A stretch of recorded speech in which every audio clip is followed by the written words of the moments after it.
Hi there, thanks for clicking on the video. This is a welcome to my new series which is Gallivanting About, and as I promised in the last of the previous series, which was about camper van conversion, I promised that I was buying a narrowboat, and here I am in it, and I was going to make some improvements to it. So this series is about gallivanting about, and it's also specifically, to start with, about doing the improvements to the boat. Not 100% of the time, obviously. I working as well, and the house hasn't sold yet, despite it being over a year. It's not been for sale for over a year, but yeah, that's another story.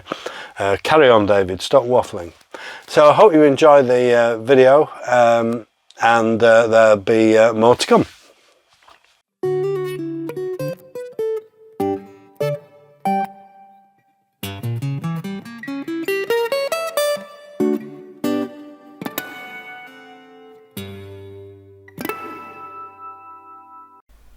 So this is how the boat looked a year before I bought it. It was in the dry dock at Wigan for a week, and they did all the painting and blacking underneath in just a week. The inside was great, very little needed doing, and it was winter, so I wasn't able to do anything outside, and that's where the work needed doing really. The paint had started flaking off quite badly, as you can see. The first job for me was sorting the engine bay out. It had loads of water in it and rust. But before that, I got these great covers made by Amtrim, a company just north of Preston, and this is them doing the templating. So round about the same time and beyond, for over a month in fact, I was in and out of the engine bay. As you can see, there was a lot of rust in the engine bay at the bottom, the floor down there. So it's about sort of 5 foot down, 4 or 5 foot down, something like that. And having these covers fitted was a blessing, because it stopped the water coming in worse.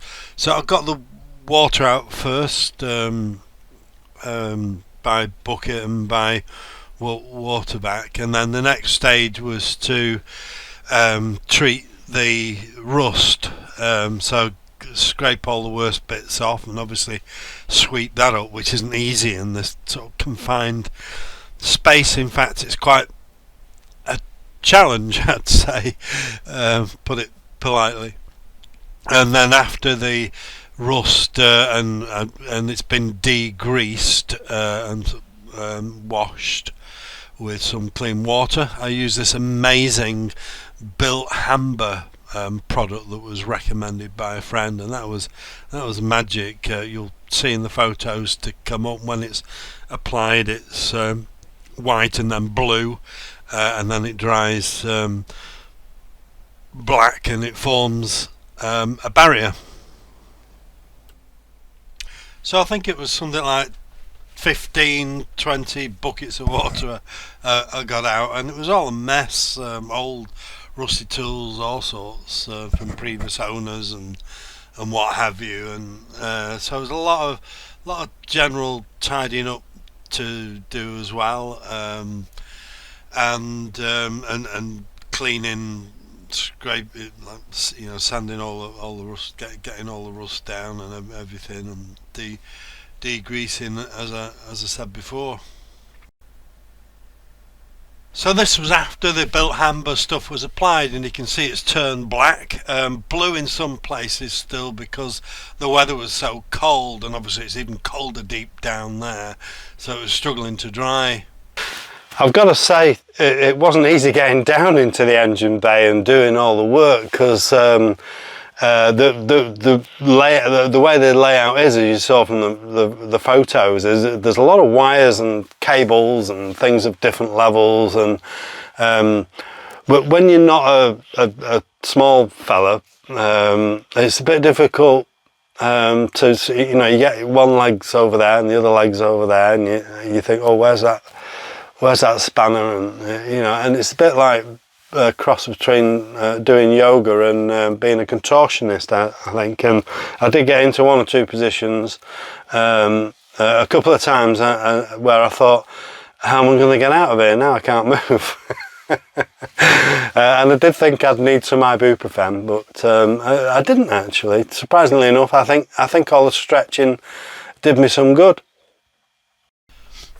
So the next job was at the front, and a quick before and after photo there, using the same built hamper product on the deck area and the storage bins of the gas locker, and all that, and getting all the junk out, cleaning it out. And again, the after photos there, built hamper doing its job. The next job was inside. Previously it had a settee, but I wanted a workplace and sort of lounge to watch the telly, and temporarily I was on the garden furniture. So I cleared the space, and there's a guy that I know that built me exactly what I wanted. So a dinette with a removable table. It's adaptable. I used temporary cushions from the outside to start with, until Amtrim made me some proper ones, which worked out well. And then Rufus came with me one time and gave his seal of approval. So all was good. So the next challenge was the roof. So the weather was getting better, so time to tackle a roof, I thought. And by then there was quite a bit of the paint that was just flaking off on its own, sort of all over above the waterline really, but including on the roof. And then when you scrape some of the paint further away to help it a bit, there was a lot of rust everywhere, and so I decided to take it down to the bone as much as I could, and then eradicate it with the built hamper stuff that I got out again, which I said before, marvellous stuff, and it really does the job. But the roof did end up in the first stage, if we call the first stage scraping it and sanding the whole thing and doing it in built hamper, it did end up like a patchwork quilt. So took the boat down the canal because I knew there was going to be a lot of mess, and it'd be easier to control it there, and took the solar panels up because there was rust underneath, and it was wet as well actually. So yeah, it was really hard work. My brother helped a lot, and some other people. Scraped and sanded every inch of the roof on our hands and knees. It was really tough work. It was 6 or 7 months later until we got a final coat on the top, 2 coats, and very pleased with the outcome, very pleased. And then it was time to get some new solar panels. The next job was to get the blacking done, get it in the dry dock, get the painting done above the waterline and the lower and upper gunnel.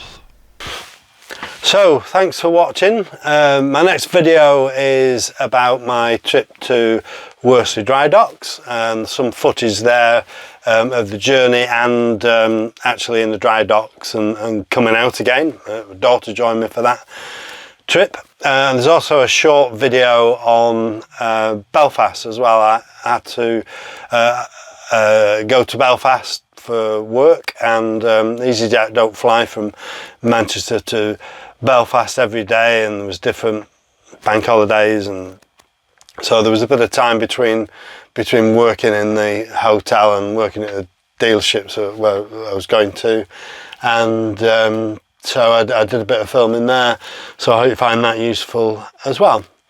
If you enjoyed it, please like and subscribe. I believe it will help the channel. So thank you very much. Bye for now.